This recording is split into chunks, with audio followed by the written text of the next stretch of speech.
It's a boy! They had this expression for many years at New Line that it was the house that Freddy built. It's the house that Freddy built, I think, a few wings on.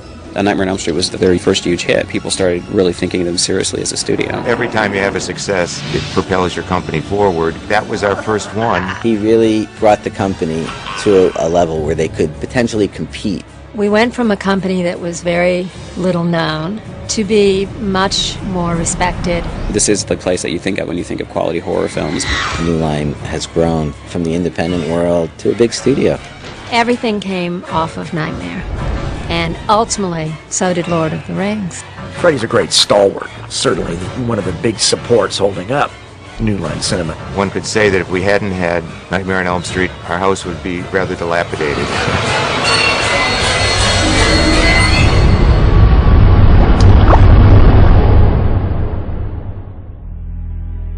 New Line Cinema was a couple of guys. It was Bob Shea and Sarah Risher. There was no New Line Cinema the way we know it today, where it's a huge organization. What I learned at New Line is you do everything yourself because you can't afford to hire a lot of people to do things. Their basic business was selling Reefer Madness, a couple other small films. If they sound weird, we probably distributed them.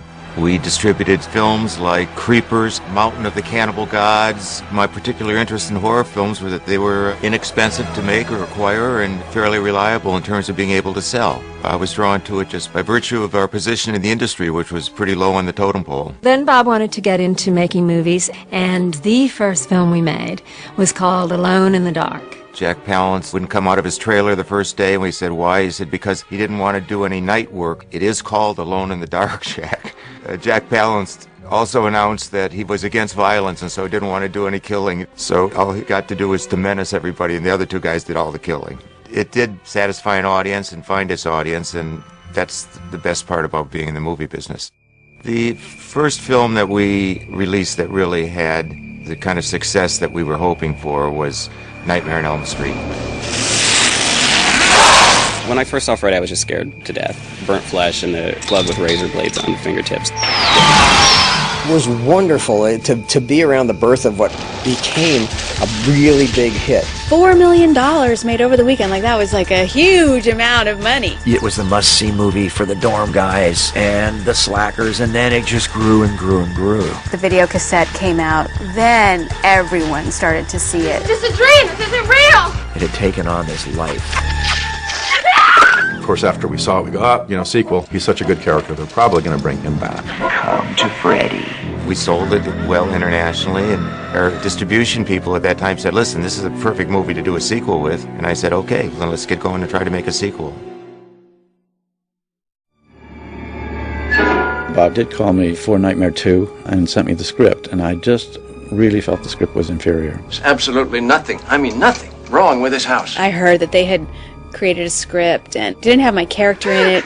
I'm scared. Jesse, who is doing this to you? Fred Krueger! Nightmare 2 had a problem because the concept was that Freddy was going to come into the real world and then terrorize people. And nobody really liked that. They liked Freddy in the dream world. Seeing him at a pool party just hacking up kids. You are all my children now. I think the second one was a bit of a warning to Bob that he needed to put more into it and kind of honor the films. Made more money than the first. That's the way the world goes. So, of course, we realized we had to start Nightmare 3. It's all over. With The Nightmare on Elm Street 3, I think that they really got the story back on track. The way Elm Street 3 began, Wes, he had written the script and then he wasn't particularly involved. Wes had done some great surreal imagery, but I thought we could actually enter the dreamscapes. Are you ready? In my case, having kids find their own dream powers. Demon be gone! That's when they really started delving into Freddy taking each of these kids, some weakness that they had. Let's get hard. Really exploiting it, making it more personal.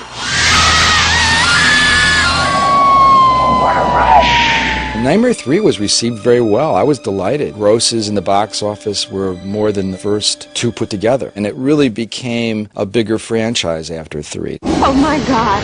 It's what every studio dreams of, is to have a franchise. Perhaps if there was more of me to spread around. And here we made a movie that had no intention of being one and then ended up going for 15, 20 years.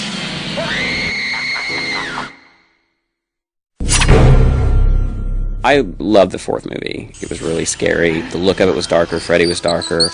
Part 5, The Dream Child, the first film set I ever went to, and it featured the Dream Pram, the dream baby carriage with big old spiky wheels. I love the whole idea that Freddy wanted to get to her baby. Nightmare 5, I think, got a little over the top with the little baby Freddy. He's the bastard son of 1,000 maniacs. One of the inmates is played by Robert Englund. It was an interesting concept of Freddy affecting an unborn baby's dreams or using those dreams to get into reality. School's out, Cougar.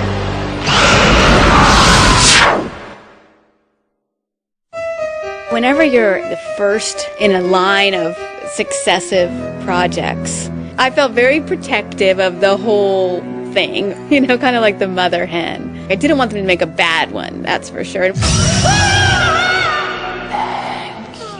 We didn't have much else. You had to just find something, or otherwise we'd just be living from hand to mouth as distributors. It was all we had on our shelf, so we had to keep reusing it. The idea of, well, let's just kill him, like for good and for real, that had a lot of resonance. Time to die, you scar-faced limp dick! And what we ended up doing is hiring multiple people to try to come up with different takes. I'm one of your little friends. Maybe they could help. I brought up the idea of Peter Jackson, whom I knew from his early splatter films, and he did come up with a take. The title of it was called The Dream Lover, but at that point the script that Rachel Talalay was supervising was in, and also was really strong and had this Freddy's Dead concept, and the idea that it was going to be in 3D at the end. I still remember the first test we had for VHS, and they gave us the glasses, and they said, okay, here's the test, and they showed us this footage, and when the test was over, we looked at each other and went, I didn't see anything. The technology just wasn't right there yet for the VHS side. Welcome to Freddy 101. What you have is the first film, which is unique and a groundbreaker. And then because of the popularity of that character, you have the Freddy Krueger phenomenon of let's make him into a fun guy. Krueger! Well, it ain't Dr. Seuss. Wes gets a little ticked off by where we went in the series with the humor. No screaming while the bus is in motion! But Freddy's funny in the first one. He takes the face off of Tina and puts it on himself. Freddy! And he cuts his fingers off. I think with the third movie, that's where they really came up with the kind of one-line quip before he kills somebody. This is it, Jennifer. Your big break in TV. Welcome to prime time, bitch.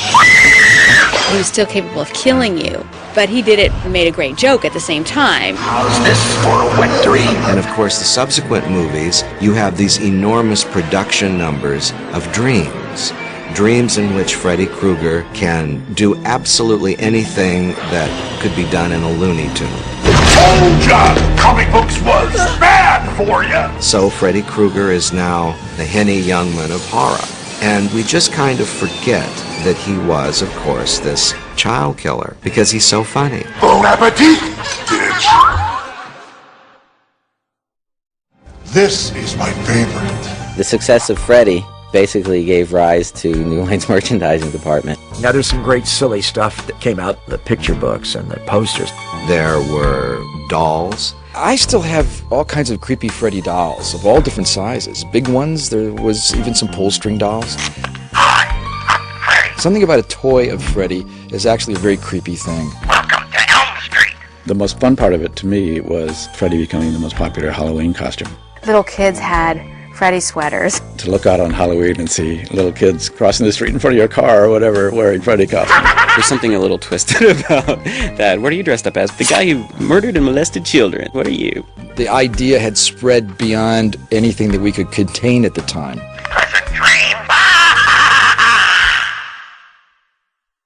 Well, there was a long period where I felt that this thing was making incredible amounts of money, and I wasn't participating in any way of any significance at all, and it was kind of painful. And then something very interesting happened. Bob Shea actually called me up and said, you know, I've heard things, I've read things, and why don't you come in and we'll talk. I went in and he said, first of all, I want to hear all your complaints. If I offended you, if I did anything, let me know. So I had a very frank kind of airing. And to his credit, he says, we'll make those things right. And he gave me a significant retroactive participation. I thought, that's pretty incredible. I can't think of another studio that would have done that. And then he said, the other thing is, we killed Freddy off in the last one, and we said he was absolutely dead. Happy Father's Day. We just feel around here that we could maybe bring Freddy back one more time, but we don't know how to do it.